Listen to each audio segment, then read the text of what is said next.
guys, my husband built me my bookshelf for Mother's Day, but it's not full right now. So it's embarrassingly small. Not because I don't have enough books.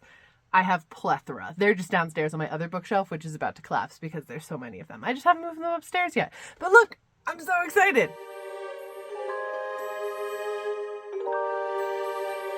Hello, welcome to my channel. I am Emily. I am a psychic, a medium, a historical medium. I do book stuff. I do channeling stuff. I do history stuff. All of the things. Also, my head is super out of it today. I am battling a massive, massive headache, but I'm determined to do this video. But if I sound wonky as heck, that's why. Anyway, if you're on your spiritual journey and someone has ever told you, like, you just need to meditate more, this video is for you. Do you need to meditate to be more spiritual? No, you do not. Does it help? Yeah. Does it make it easy? No. This video is kind of an ode to my younger self, the younger self that was on her spiritual awakening journey or reawakening journey. It's for people who are neurodivergent, people who have a short attention span, people who don't have a lot of time to throw towards meditating throughout the day. Anyone who has really wanted to dive deeper into meditating or wanted to connect with their spiritual abilities, but has been particularly frustrated by the fact that it's not always something that's as accessible as it's said to be, I guess, is how I'm going to phrase it. So we're going to talk about how to meditate without meditating. When I was going through my spiritual reawakening, which was in basically right after I got out of a very abusive marriage in my early 20s, when I was going through my spiritual reawakening, I was really, really downhearted and frustrated by the fact that this notion that you need to be, meditate more often in order to be more spiritual.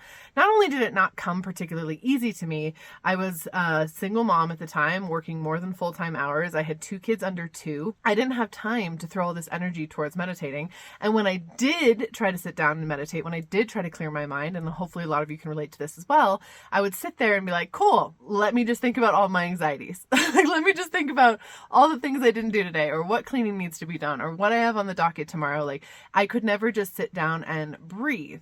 So I developed a lot of these techniques to help myself. Some of them are more common techniques that I just kind of tried and adapted. And then some are a lot more or a lot less popular or known techniques that I have just found work really, really well to meditate without meditating. Now, when I say meditate without meditating, I do genuinely mean we are meditating still. You are still getting a lot of the benefits of meditation.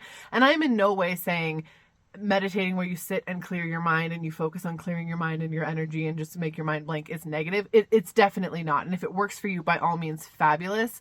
I think it's a really powerful technique. This is just ways to get a similar benefit without so much sitting trying to just be in Zen flow mind space, which is hard to do. And if you're trying to do that, it can get really discouraging really quickly as far as the rest of your spiritual. You get it. You get what I'm saying, right? Hopefully. Okay. Cool. So I do have to thank my patrons for voting on this episode topic, or for this episode topic today, because they did. If you don't know, I do put up a poll for my patrons bi-weekly to vote on content options. So they kind of get a say on what comes on here. So if you would, of course, like to join that, you would get a say as well. And I want to thank my top tier patrons. Let me get my list so I don't miss anybody. Alexandria, Alyssa, Arson, I hope I'm saying your name right, Carrie, Cheryl, Danny, Danielle, Meg, and Sarah. Thank you so much, my Intuitive Initiate patrons. I'm so honored that I get to work with you on your psychic abilities, and I'm genuinely so stoked to have you in the group. I'm also just so thankful for all my patrons. Like, thank you for being there, and for all of you watching and listening, however you're consuming this video now. I appreciate you. Thank you so much for being here. If my channel resonates with you, I would so appreciate if you could like, comment, subscribe. That's the word, not follow. Subscribe. I'm getting the YouTube lingo down. Look at me go. Subscribe, hit the little ding dong bell symbol thingy so it alerts you when I post. It means the whole world to me. I'm really so honored with how much this channel is already growing, and I just can't wait for it to grow more. I really enjoy being on this platform and getting to do longer form video for you all. Makes my heart very happy. So if you wouldn't mind, that would be fantastic. Also, if you do have any ideas for episodes, I don't know. Again, guys, I'm fighting off a headache. Bear with me. If you do have any ideas for videos that you would like me to touch on in the future, feel free to put them in the comments. I will gladly add them to the list for my patrons to vote on later, or for me to just pull out and make content for, because sometimes I do just make content I feel like making, of course, too. So if you do have anything you'd like me to talk about, by all means, please put it in the comments below, and I will add it to my list. Here are some ways to meditate without meditating. I'm going to go through basically a bunch of different techniques that I have come up with, I have channeled in, like I mentioned. Now, I want you to take them as like inspiration. This is like a meditate without meditating Pinterest board. Don't try to take any of it as like a firm, it has to be done in a certain way. The whole goal with this is that it does not. All of these techniques are customizable. They're able to be aligned with you and your lifestyle and however you want to use them. So take them as like an inspiration to dive in further to your meditation practice in these different ways, as instead of like, oh, this is a technique, what is my step 1, step 2, step 3? I'm not going to give you that because this is something to kind of tailor more towards you. This is just to get your mind rolling, get some ideas going for you, and to help you connect in ways that are easier so you can meditate without meditating. Now, the biggest thing I want you to keep in mind with all of these techniques is intention. Now, I think that is one of the things that kind of jams a lot of people up when they go to meditate, especially, you know, when they're doing the kind of sit down, clear your mind meditation. Their only intention they've got is to like be at peace, clear your mind. And that's really kind of hard to achieve. So intention is important with your meditation. My dog is here. Look at Callum. There he is. Oh, I just bumped Harry Potter. This video is just chaotic today. But this jams people up when it comes to meditating without meditating, because oftentimes the only intention that they think that comes to meditation is to like clear your mind, and that's just not going to be very helpful, especially if you do have a very busy mind. So what the goal of almost all of these is to use that busy mind for meditation. So none of the meditation techniques I'm about to teach you, or these non-meditation techniques I'm about to teach you, are going to be like, hey, you need to limit all of that busy mind in order to achieve the meditation or the intention goal here. I'm not going to teach you any of that. All of these techniques can be done while your mind is still as full as it is, and still moving how it is, and still flowing as it is, which is where the intention part comes into play. Because if you set an intention very clearly at the beginning of any of these practices, you're going to get more out of the practice. So before you try to do any of these techniques I'm about to show you, just set an intention before you do. And how do you set an intention? You just say it. You just say it to the universe, to your guides, or think it with deep feeling, deep intention. Be like, this is what I'm going to get out of this. And those intentions can be communicating with a guide, feeling better about something, getting clarity on something, having an aha that you need. I mean, whatever. It doesn't matter. It can be seeing a past life. There's so many different things that you can do with any type of active meditation. It can even just be like, by the end of this, I'm going to feel more aligned with myself. Like, rock on. That's perfect. But anything that you can put as a, this is why I'm doing this thing, is going to be really helpful. Now, if you're someone who's like really would like to meditate for 5 minutes a day, I recommend this too. I'm setting intention to start my day off on the right foot. That is an intention as well. So just like keep that in mind, but setting an intention before you do any technique is super important. Technique number 1, you've probably heard of it. It's called active meditation. This is where you're tuning in, you're meditating, you're letting things flow while your body is also doing something. So first thing, just want to say, if you're actively meditating, like, please be safe. Like, obviously don't active meditate while driving, right? That's like not what we want. We want to be safe. So if you're going to go on a walk, maybe don't go walk someplace where if you're distracted, something could be dangerous. We're talking like go through a meadow or something, right? So, or go through like a park, not like walk along a busy street and try to do active meditation. So I always want to say that, because people do stuff weird sometimes, and sometimes on long car trips it's tempting to meditate. Well, just don't.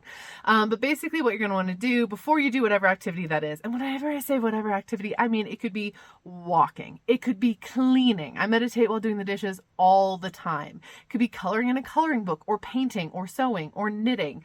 I mean, being in nature in general, hiking, camping, being out on the water, like if you're on a kayak, I mean, whatever you're doing, you just want your body to be engaged at the same time. Now, what I will say is it does tend to work really, really well as far as like the meditation aspect. If you are in nature in some capacity, doing some sort of active something outside, or if you're doing something active creative, like I already mentioned, I meditate while cleaning my dishes all the time, washing my dishes all the time. You know what I mean? So it's not like it's like an end all be all, but I'm oftentimes looking out my window and watching the squirrels run around outside while I'm kind of doing this active meditation while washing the dishes, which again is a nature aspect that kind of helps. So it can be as simple as that with like being in nature, but it can be really helpful to have that component in your meditation space. Now, what this does is it kind of eliminates some of the stress and the tension and the anxiety and things that want to like bubble up to the surface as you're meditating, because you're letting those things out by doing a physical activity at the same time.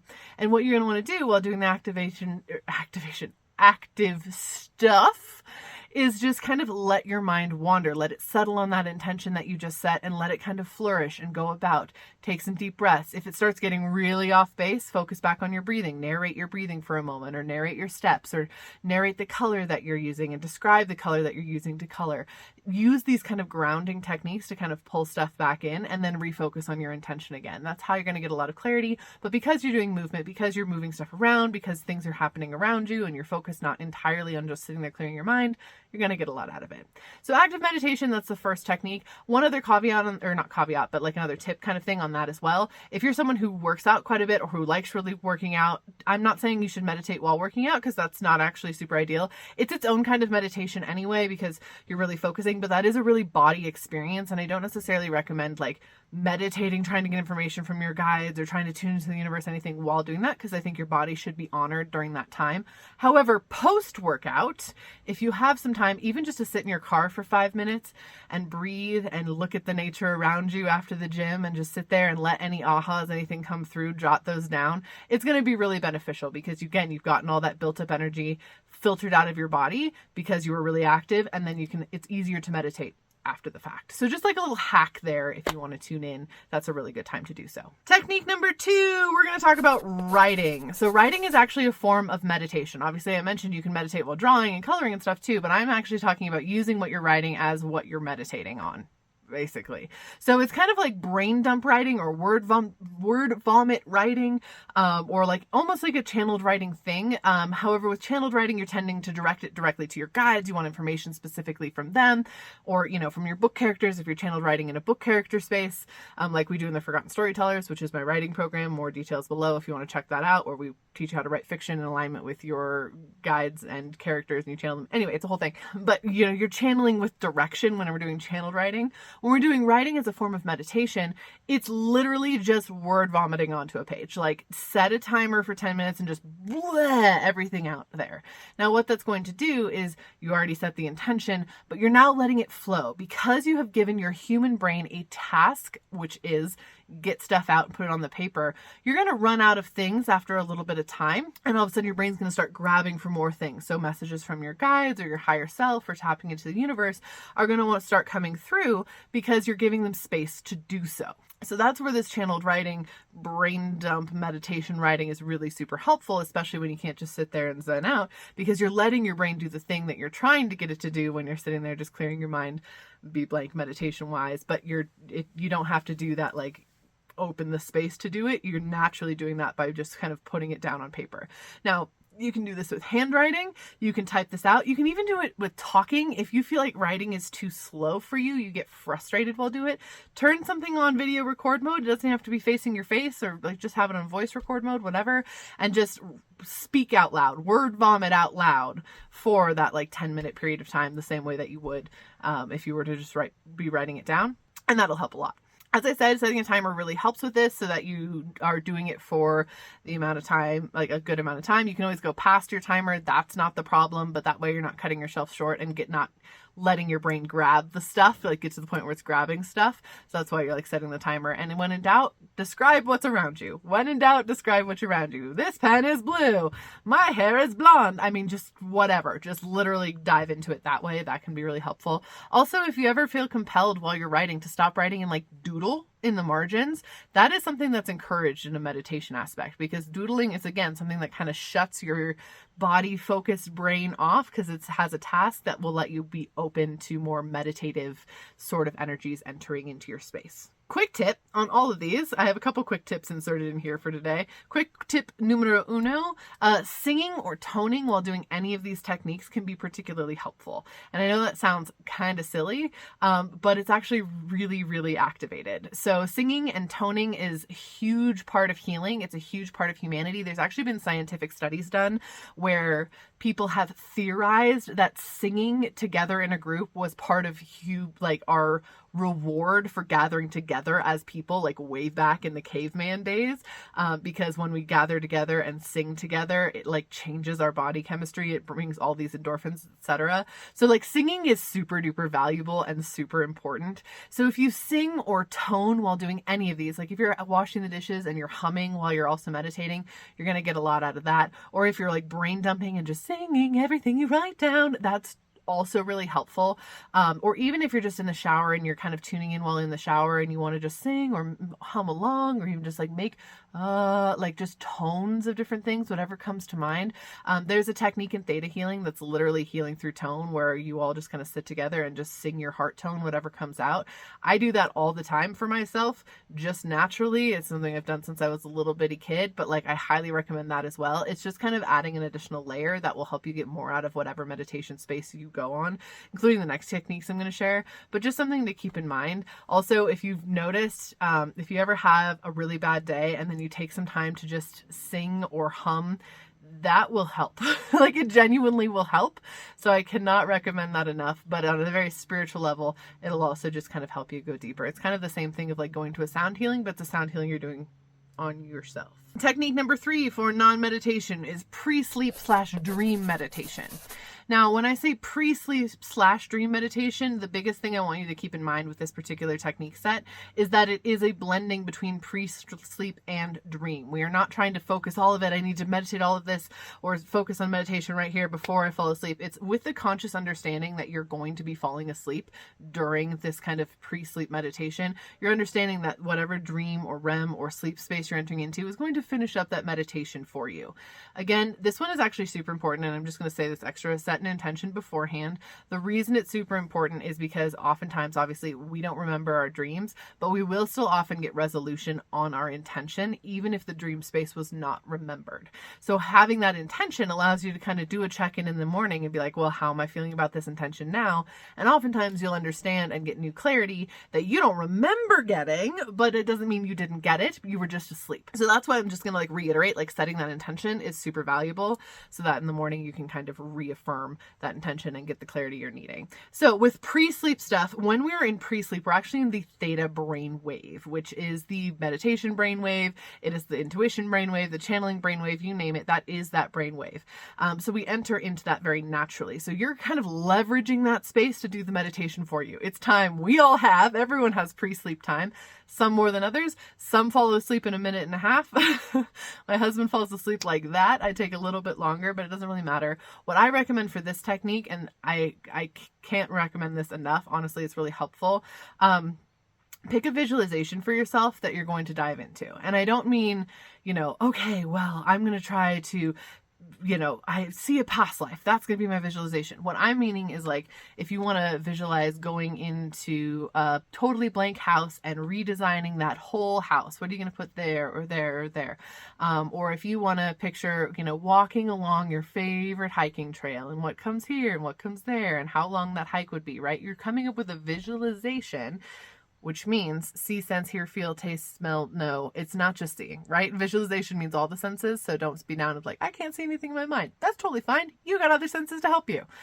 But come up with a visualization that you're going to walk yourself through that night before you fall asleep. So set your intention, come up with that visualization. One quick tip for finding a visualization for this: do you have a favorite movie, especially if it's like a Disney movie or something very high vibe, or if you're a really big fan of, a particular show, just try to watch one of those episodes or feel out that energy. That is something I'm going to talk about just in a second, but high vibe entertainment like that can be really helpful for meditating as well. So if you don't have a visualization that's coming to mind super easily, that is a quick and easy way to grab one. Or ask your guides. Or just take a second scrolling on Pinterest to find cool environments, fantasy environments, and then let yourself walk through that in your sleep. I mean, it could be whatever comes up. Or if there's a place in a book you always wanted to visit.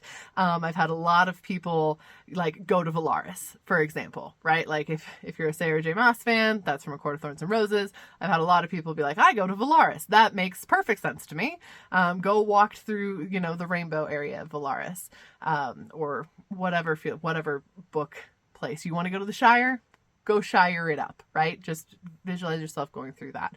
That's a perfect place. You will fall asleep during it, or that's the goal, to actually fall asleep during it and let that energy that you just pulled in carry you through. And then again, check in on your intention in the morning and see how you feel about it. And of course, you can try with the same intention multiple days in a row with multiple visualizations. All these techniques take a little bit of practice, like everything does. So if it doesn't work perfectly for you the first time, don't get discouraged. Simply try again. So that leads us very nicely into my fourth little technique here, which is, I'm going to call it meditation. It's non-meditation, but it's meditation using media, right? So whether it's reading a book or watching a show or watching a movie or listening to a podcast, whatever it is, it's actually consuming high vibration aligned media as a form of your own meditative practice. So this still has the same parameters as setting an intention and checking in on the intention at the end. But what you're doing is okay, I'm setting an intention, so I'm going to put on this high vibe movie. And when I say high vibe, it's something that's activating, healing, and always makes you feel not always necessarily better, but more after the fact, if that makes sense. It can be something new, but when you're going into something new, it's hard to tell if it's going to be high vibe for you.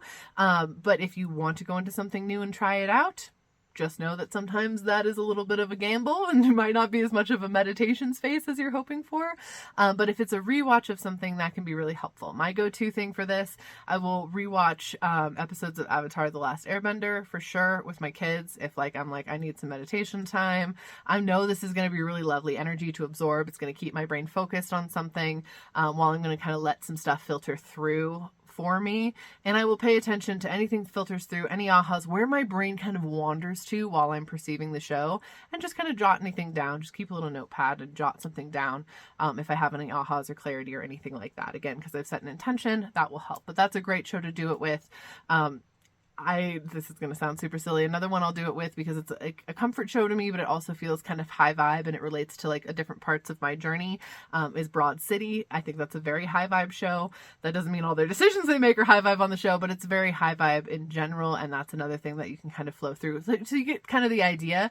It's the same thing if you're reading a book or listening to it on an audiobook. Same thing.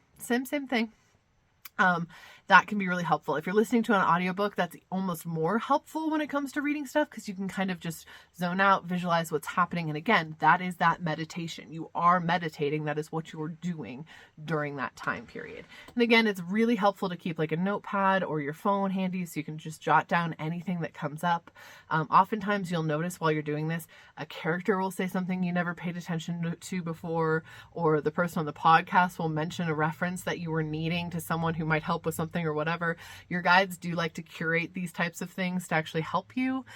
So that can also be incredibly beneficial, but absolutely meditation is incredibly valid. It's massively overlooked. And I think it's a really important part of our spiritual journey in general. So lean in on that if you want to. And again, just kind of try to focus it more on high vibe. That doesn't mean that you can't get messages and stuff from stuff that isn't super high vibe. That also doesn't mean that I'm discouraging any consumption of low vibe media. I don't care. Reality television is super fun sometimes or whatever. But when you're doing this intentional kind of meditation space, that's kind of more what you want to pay attention to. Now, the next one I want to talk about is just the grade school daydreaming. Genuinely just grade school daydream. If you can just stare out the window even for just 5 minutes and just let your mind be for a while and just meander and let that kind of carry you the way you did when you were in elementary school, that is a super powerful way of meditating. It doesn't feel like meditation, but it definitely is. Again, if you're doodling or tapping your pencil or, doing something with your hands, kind of fidgeting, but that daydreaming energy is us tapping into magic and imagination and intuition and letting it flow without restriction, without limitations, without us being hard on ourselves. It's just letting our minds go and we're just following and witnessing and observing. Now, what I recommend, because if you're an anxious person like me, you're going to want to make sure that if you start getting into the worried zone, you either want to make that worried zone into literally like a monster or something big and scary that you can then battle and reduce. I wrote a whole book on this, by the way. It's called Damsel No More. You can make it literally like a monster and then poof that into sparkles and then go around it and get back into like letting your mind and imagination go. Or you can literally build a wall and turn around. And it's not that I'm saying you're pushing out your anxiety or ignoring your problems, but that's not the purpose of this meditation right now. So we're putting that over there because we're going to keep going this way. Or recenter back to your intention and then let the imagining kind of happen again. This free flowing imagination daydreaming space is actually a really powerful meditation. You were meditating when you were not listening to how to do math. That was a meditation thing. When you were thinking about what you should say to your crush when you were in middle school, that was kind of a form of meditating. You're letting yourself be open, you're letting yourself be creative and really be in flow. And that's a really powerful way to do that, especially now when you have intention behind it and less just, oh my gosh, I'm zoning out. Also with this though, if you are worried about this of like, oh, I will fall way too deep in that rabbit hole, I won't get anything done, set a timer. Set a timer, genuinely. That can be really, really helpful. Set a timer. It can also help if you start doing this before you need to do something else. So the timer is not arbitrary. It's like, oh, I have 10 minutes before I got to leave to pick up my kids. So I will daydream and zone out for this 10 minutes before I got to go get them. You have to go do that. So it will pull you out of that space and then you can recheck in your attention. So my second and like final kind of quick tip on all of this, it can be really, really helpful while meditating, whether you're doing the like clear your mind sort of meditation or any of these techniques, to again have a notebook down so you can jot nearby to jot down anything. Or if you're really into meditation and you don't have that available, have your phone on video record mode and narrate what happens in that meditation or narrate any ahas you have or whatever. So it doesn't have to be pointed at you, but if you're just meditating and you're like, oh, okay, aha about this. Oh, all right, yeah, aha about this.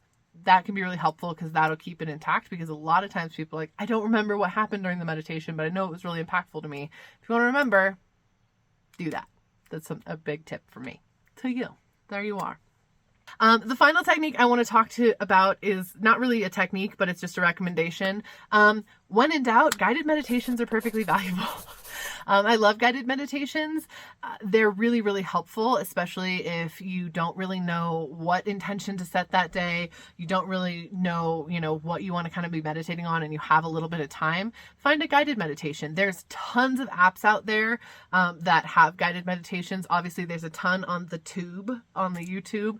There's so many guided meditations. I release a activated guided meditation for my patrons each month, which is super duper powerful. I always put a ton of activation along with the meditative energy in the meditation space.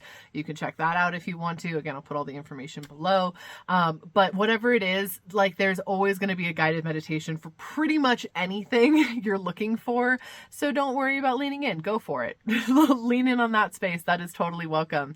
And it'll make a whole world of difference for you if you want to just try some guided meditations. What I will say is when you're done with a guided meditation, always write down your experience or talk out your experience in some recorded way. That way it's there for you to revisit, because usually after guided meditation, it will ruminate for like 24 to 48 hours and you'll get a lot more aha and clarity. And you want to go back and see if it actually referenced anything that maybe you have now forgotten from the meditation. So that's a really important way of like digesting that energy. And that's it. Those are some of my tips on meditating without meditating. I, of course, can talk about it a whole bunch more, but in an effort of not making this video so massively long that it's going to take forever to watch, try them out, tailor them to your own taste, to your own energy, see how that feels. If you want to let me know how some of these techniques work for you, or if you have any other meditating without meditating techniques, feel free to put them in the comments. I would love that. Thank you so much for watching. Thank you so much for being here. Again, like, subscribe, comment, follow, all of those things. Yes, it's always such a pleasure. Remember, you are magical as fuck. Have an amazing rest of your day. Bye-bye.